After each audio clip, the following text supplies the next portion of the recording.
Is he leader of the opposition or is he leader of the demolition is a question that people are wondering about. With the vote chori war cry, did he signal a loss ahead? The focus was on Rahul's image building, his profile, and not on the Congress's strength on the ground, where they continue to be absolutely decrepit. Rahul Gandhi's confusion over endorsing Tejasvi Yadav as Chief Minister completely confused the voter in Bihar. I'm telling you why Rahul Gandhi should take a lion's share of the blame for what happened in Bihar. The Congress's arrogance, bad advice to the RJD as far as Mukesh Sahani, etc., all rest on Rahul Gandhi's shoulders, because no matter what anyone tells you about the Congress, it is Rahul Gandhi who finally signs off on all decisions. Rahul Gandhi took a preposterous foreign trip for 2 weeks during the Bihar campaign when he should have been in town settling things with the RJD and the other allies.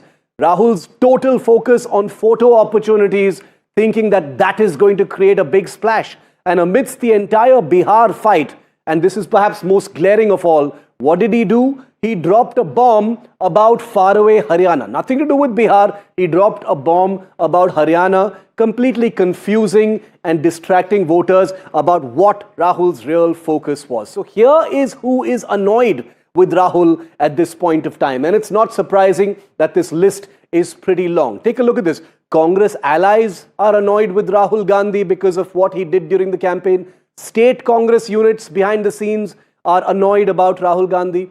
India bloc partners are openly irritated about Rahul Gandhi. They are speaking against him, including the Trinamool. The Congress's old guard in private, they would never dare to do it in public. In private, they are bickering and pointing fingers at Rahul Gandhi like they have been since 2019. Internal strategists of the Congress party, also in private on WhatsApp groups, are talking against Rahul Gandhi. Youth cadre in the Congress party, in large numbers we've seen on the ground, are complaining and expressing their disappointment with Rahul Gandhi's leadership, which has largely been absent on the ground in a state like Bihar. Which leads us to the question, is this Rahul's kiss of death? Everything he touches. Now, this is not something to talk about lightly, because Rahul Gandhi is no fringe contender. He is leader of the opposition, de facto chief of India's biggest opposition party and second biggest party in the country. Number one, vote chori messaging was a complete flop. How come he didn't get feedback from the ground that this simply wasn't connecting with the voter? Number two, lost virtually all the seats where he campaigned.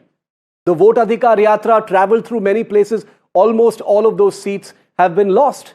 Number three, very weak youth mobilization. He did videos with Gen Z, talked about big youth mobilization, the Jai Viru of Bihar. The youth don't appear to have voted at all for the Congress party. RJD is a separate issue altogether. There was no booth level traction. All of the resources of the Congress were going into building Rahul's profile as a Jananayak instead of repairing and healing the Congress's organizational strength on the ground, where it continues to be an absolute mess.